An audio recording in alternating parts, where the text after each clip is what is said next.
Base of accounting के अगले video में हम लोग डिस्कस करेंगे गुड्स एंड सर्विसेज टैक्स के बारे में, दैट इज जीएसटी।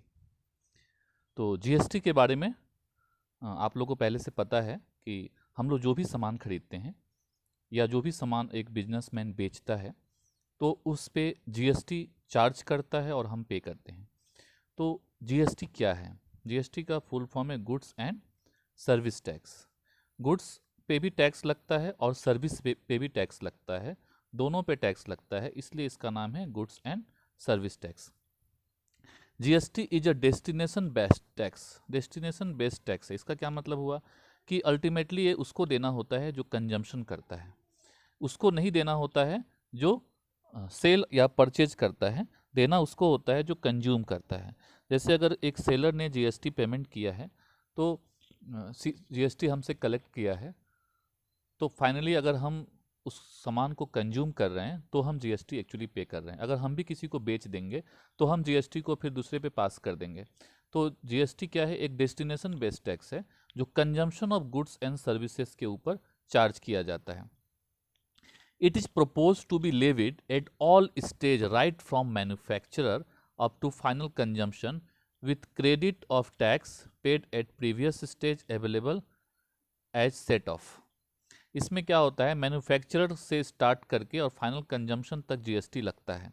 लेकिन इसमें एक फैसिलिटी दी जाती है, जीएसटी क्रेडिट की फैसिलिटी दी जाती है और सेट ऑफ करने की फैसिलिटी दी जाती है। जैसे एक सेलर है, एक सेलर ने एक मैन्युफैक्चरर ने अगर 10 रुपीज़ में कोई गुड्स बनाया और उस पर वो 2 रुपया टैक्स लगा दिया तो उसको वो कितने में सेल किया? 12 में सेल किया। अब ये 2 रुपया वो गवर्नमेंट के अकाउंट में जमा करेगा। अब जो 12 में जो खरीदा है और उसने अगर 2 रुपया टैक्स, उसने अगर 1 रुपया टैक्स लगाया या 3 रुपया टैक्स लगाया और उस सामान को 15 में बेचा, तो इसने दिया कितना था टैक्स? इसने दिया था 2 रुपया टैक्स दिया था और लिया कितना है? 3 रुपया लिया है। तो इसके बीच का डिफरेंस कितना हुआ? 1 रुपया। तो 1 रुपया वो गवर्नमेंट के अकाउंट में जमा करेगा, इसको बोलते हैं सेटअप। तो सेटअप की फैसिलिटी जीएसटी टैक्स पेयर को मिलती है। मतलब आप जीएसटी कलेक्ट करते हैं, आप अगर सेलर हैं, आप सेलर हैं तो जीएसटी कलेक्ट करते हैं और अगर बायर हैं तो जीएसटी पे करते हैं। तो कलेक्ट और पेड के बीच जो डिफरेंस होता है वो पे किया जाता है गवर्नमेंट को, पेड टू गवर्नमेंट। तो इसी को हम लोग सेटअप बोलते हैं। Next, in nutshell only value addition will be tax. सिर्फ वैल्यू एडिशन पे ही टैक्स लगता है। अगर 10 रुपया का सामान को 10 रुपये में बेचते जाएंगे हम, हर जगह 10 रुपये में बिकेगा, तो जीएसटी नहीं, जीएसटी एक्चुअली गवर्नमेंट को जमा नहीं हो रही है। जमा किस पे होती है? जो एक्स्ट्रा सामान का दाम बढ़ा करके जो हम सामान को बेचते हैं, जो उसमें वैल्यू एडिशन होता है, उसके ऊपर टैक्स लगाया जाता है। And burden of tax is to be borne by the final consumer. Ultimately वो टैक्स किसको देना पड़ता है? फाइनल कंज्यूमर को देना पड़ता है। जैसे मैन्युफैक्चरर ने टैक्स लगा दिया और होलसेलर को बेच दिया, तो मैन्युफैक्चरर को टैक्स नहीं देना पड़ा, वो किसको देना पड़ा? होलसेलर को। होलसेलर ने फिर टैक्स लगा के रिटेलर को बेच दिया, अब टैक्स किसको देना पड़ा? रिटेलर को। होलसेलर ने वो रिटेलर से वसूल कर लिया, अब रिटेलर ने भी उसको कंज्यूमर को टैक्स लगा के बेच दिया, तो अल्टीमेटली टैक्स, सारा टैक्स किसको देना पड़ रहा है? कंज्यूमर को देना पड़ रहा है। और जितने भी होलसेलर, रिटेलर और मैन्युफैक्चरर हैं, ये टैक्स कलेक्ट कर ले रहे हैं, बेच करके टैक्स कलेक्ट कर ले रहे हैं। तो ये लोग अपना अपने पास से टैक्स नहीं दे रहे हैं। अल्टीमेटली ये गुड्स का जो टैक्स दिया जा रहा है, कौन दे रहा है? कंज्यूमर दे रहा है। तो कंज्यूमर इसके फाइनल पेयर कहलाता है जीएसटी का। The concept of destination based tax consumption implies has the tax would occur to the taxing authority which has jurisdiction over the place of consumption, which is also termed as a place of supply। Tax actually जो भी हम tax देते हैं वो place of supply को जाता है। अगर हमने आसाम में अगर गुड्स कोई खरीदा है तो हम यहाँ पे जो टैक्स देंगे वो यहाँ के जुरिडिक्शन में आता है और यहाँ के गवर्नमेंट को टैक्स जाता है। तो नेक्स्ट है मॉडल ऑफ जीएसटी। जीएसटी का क्या मॉडल है ये देखते हैं हम लोग। एक ही स्टेट में जो टैक्स लगाया जाता हो with in the state, state के अंदर जो टैक्स लगता है उसको हम लोग बोलते हैं इंट्रा स्टेट टैक्स। और दो स्टेट के बीच अगर टैक्स लगता है उसको हम लोग इंटर स्टेट टैक्स बोलते हैं। आउटसाइड द स्टेट और from the state to another state, एक स्टेट से दूसरे स्टेट के बीच जो टैक्स लगता है उसको हम लोग इंटर स्टेट टैक्स बोलते हैं। अब इंट्रा स्टेट टैक्स मतलब एक ही स्टेट के अंदर जो टैक्स लगता है वो दो पार्ट में लगता है। एक होता है सेंट्रल जीएसटी और एक होता है स्टेट जीएसटी। मतलब हम कोई भी सामान खरीदते हैं और उसमें जीएसटी पे करते हैं तो उसमें हम दो तरह के टैक्स पे करते हैं, सेंट्रल के लिए और स्टेट के लिए। अगर हम 10% जीएसटी पेमेंट कर रहे हैं तो 5% सेंट्रल के लिए, 5% स्टेट के लिए। तो इस तरह हम दोनों के लिए जीएसटी पे करते हैं। GST to be levied by the centre उसको सेंट्रल जीएसटी बोलते हैं, सीजीएसटी बोलते हैं। GST to be levied by the state उसको हम लोग एसजीएसटी बोलते हैं। ये तो एक ही स्टेट की बात है, एक ही स्टेट के अंदर परचेज और सेल हो रहा है। लेकिन अगर परचेज और सेल में दो स्टेट इन्वॉल्व है, जैसे अगर हमने कोई सामान आसाम से गुजरात भेजा तो अब यहाँ पे दो स्टेट इन्वॉल्व हो गया। जब दो स्टेट इन्वॉल्व हो गया तो यहाँ पे जो जीएसटी लगता है उसको आईजीएसटी बोलते हैं। GST to be levied by the centre and state concurrently, यहाँ पे सेंटर स्टेट जो जीएसटी लगाते हैं अलग अलग नहीं लगाते हैं, एक साथ लगता है। जैसे अगर 10% है तो यहाँ पे एक साथ 10% लगेगा। तो इस तरह के जीएसटी को हम लोग बोलते हैं आईजीएसटी बोलते हैं, जो एक स्टेट से दूसरे स्टेट या एक यूनियन टेरिटरी से दूसरे स्टेट में या एक स्टेट से दूसरे यूनियन टेरिटरी या एक यूनियन टेरिटरी से दूसरे यूनियन टेरिटरी के बीच भी हो सकता है। नेक्स्ट हम लोग देखते हैं कंपोनेंट्स ऑफ जीएसटी। जीएसटी क्या है, कंपोनेंट्स होते हैं जो पहले बता दिए। जीएसटी के तीन कंपोनेंट्स हो गए, एक state goods and service tax, दूसरा central goods and service tax और तीसरा है integrated goods and service tax. GST has dual aspects with the central and state simultaneously living on the common tax basis. There are three main components of GST. GST के तीन main component है, central GST, state GST और integrated goods and service tax. तीन तरह के GST होते हैं। Tax collected under central CGST will constitute the revenue of central government. CGST के अंडर में जो टैक्स कलेक्ट होता है वह सेंट्रल गवर्नमेंट का इनकम होता है। The present central tax like central excise duty, additional excise duty, special excise duty, central sales tax etcetera will be submerged under CGST.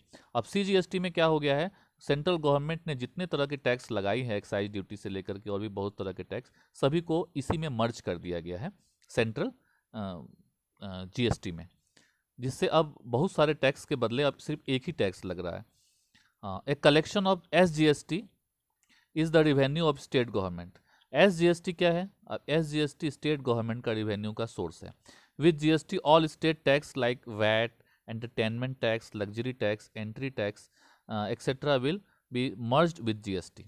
पहले क्या था कि बहुत तरह के टैक्स लगते थे स्टेट में, अब स्टेट के सारे टैक्सेस को एसजीएसटी में मर्ज कर दिया गया है। अब अलग अलग तरह के बहुत सारे टैक्सेस नहीं लगते हैं। एक एग्जांपल है, Ramesh a dealer in Punjab sells good to Seema in Punjab worth ₹10,000। If the GST rate 18%, 9% CGST लगेगा, 9% एसजीएसटी लगेगा, और 900 will go to central government and 900 will go to Punjab government. इस तरह से टैक्स लगता है। Revenue collected under IGST, IGST में क्या होता है, divide between central and state as per the rates specified by the government. IGST पे जो टैक्स लगता है वह सेंट्रल गवर्नमेंट बाद में स्टेट में डिवाइड करती है, पहले से रेट फिक्स होता है उस रेट पे डिवाइड कर देती है। लेती तो सेंट्रल गवर्नमेंट है लेकिन बाद में स्टेट गवर्नमेंट को उसमें से शेयर देती है। IGST charge on transfer of goods and services from one state to another. एक स्टेट से दूसरे स्टेट में जब गुड्स जाता है तो वहां पे आईजीएसटी लगता है। Import of goods and service are also covered under IGST. Import को भी आईजीएसटी में कवर किया जाता है। For example, if goods are transfer from Madhya Pradesh to Rajasthan then the transaction will attract IGST, इसमें आईजीएसटी लगेगा। Let extend the above example of to understand SGST. If Ramesh in Madhya Pradesh sell goods to Anand in Rajasthan worth ₹1 lakh, application of GST मान लो 18% है तो 9% CGST, 9% SGST. In the case dealer will charge 18,000 as IGST and will go to the central government. अब इसमें 9% SGST और 9% CGST नहीं लगेगा, जो एक ही बार में 18% लगेगा वो IGST कहलाएगा और डायरेक्ट सेंट्रल गवर्नमेंट के पास जाएगा। नेक्स्ट हम लोग देखते हैं गुड्स एंड सर्विस टैक्स का क्या कैरेक्टरिस्टिक है। GST is common law and procedure through out the country under single administration. इसका एक ही एडमिनिस्ट्रेशन है और एक कॉमन लॉ है, पूरे कंट्री में अप्लाइड है। GST is destination based tax, ये फाइनल कंज्यूमर पे लगता है इसलिए इसको डेस्टिनेशन बेस्ड टैक्स बोलते हैं।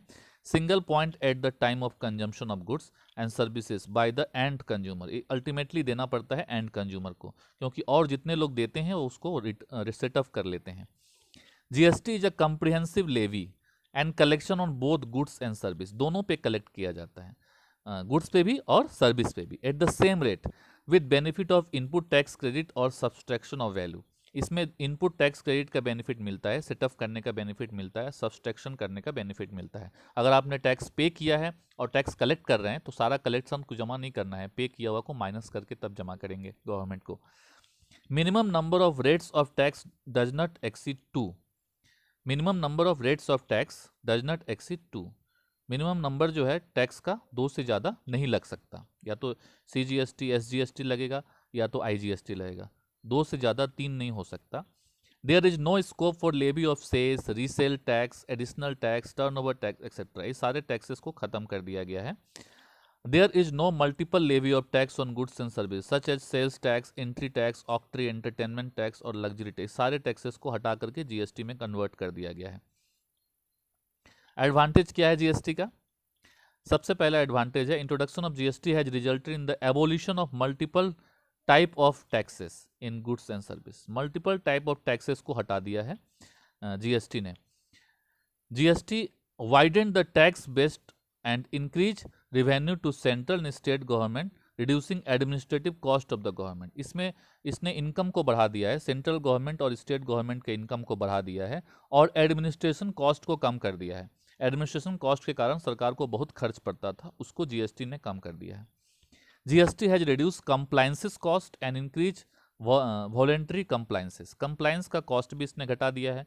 GST भरने वालों को बहुत आसान कर दिया है, बहुत खर्च उन्हें नहीं करना पड़ता है, वो वॉलेंट्रीली कंप्लायंस कर सकते हैं, तो एक फायदा है GST का। GST has affected rate of tax to the maximum of 2 floor rates, सिर्फ 2 ही फ्लोर रेट्स पे इसको 2 फ्लोर रेट्स तक ही रखा है, GST ने टैक्स को 2 से ज़्यादा होने नहीं दिया है। GST has remove the cascading effect of taxation, tax के ऊपर टैक्स लगने वाला जो पहले सिस्टम होता था उस सिस्टम को GST ने रिमूव कर दिया है, मतलब अब टैक्स पे टैक्स नहीं लगता है। GST will result in enhancing manufacturing and distribution system, affect the cost of production of goods and services, and consequently the demand and production of goods and services will increase.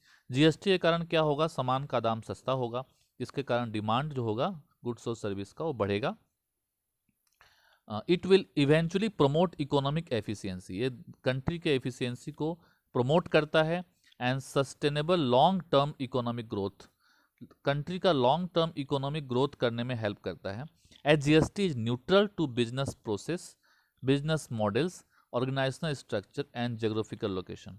GST को इस बात से मतलब नहीं होता है कि business का प्रोसेस क्या है, बिजनेस का मॉडल क्या है, ऑर्गेनाइजेशन का स्ट्रक्चर क्या है, जोग्राफिकल लोकेशन क्या है, इससे मतलब नहीं होता है। इसलिए ये एक तरह से पूरी तरह से इकोनॉमिक एफिशिएंसी को बढ़ावा देता है। GST would help to extend competitive edge in international market, बहुत सारे कंट्री GST इम्प्लीमेंट किए हुए हैं, तो इस तरह एक इंटरनेशनल मार्केट में हमें कम्पिटिटिव बनाने में हेल्प करता है for goods and services produce in the country, leading to the increase export, इसके कारण हमारा एक्सपोर्ट बढ़ता है। नेक्स्ट हम लोग देखते हैं टैक्सेस इन इंडिया।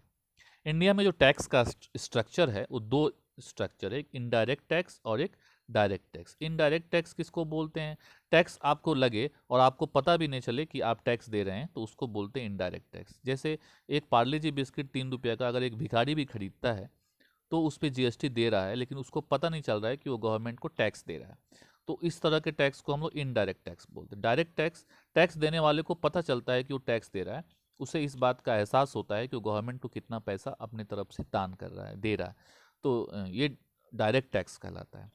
अब इनडायरेक्ट टैक्स को दो पार्ट में बांटा गया है, सेंट्रल और स्टेट। सेंट्रल टैक्सेस थे जीएसटी के आने से पहले service tax, excise duty, CST और कस्टम, और स्टेट के थे VAT, entry tax, octroi and luxury. अब जीएसटी ने क्या किया है, इन सारे टैक्सेस को हटा दिया है। जीएसटी के आने के बाद ये सारा टैक्स हट के सारे क्या बन गए हैं, जीएसटी में आ गए हैं, मर्ज हो गए हैं। तो ये हो गया हमारा इनडायरेक्ट टैक्स। अब मतलब अब इनडायरेक्ट टैक्स बस 2-3 पार्ट में बट गया है, सीजीएसटी, एसजीएसटी और आईजीएसटी। अब आते हैं हम लोग डायरेक्ट टैक्स के पार्ट में। डायरेक्ट टैक्स में इनकम टैक्स आता है, वेल्थ टैक्स आता है, इस तरह के जो टैक्सेस होते हैं वो डायरेक्ट टैक्स में आते हैं। इसी के साथ ही जीएसटी का टॉपिक यहीं समाप्त होता है। Thank you very much.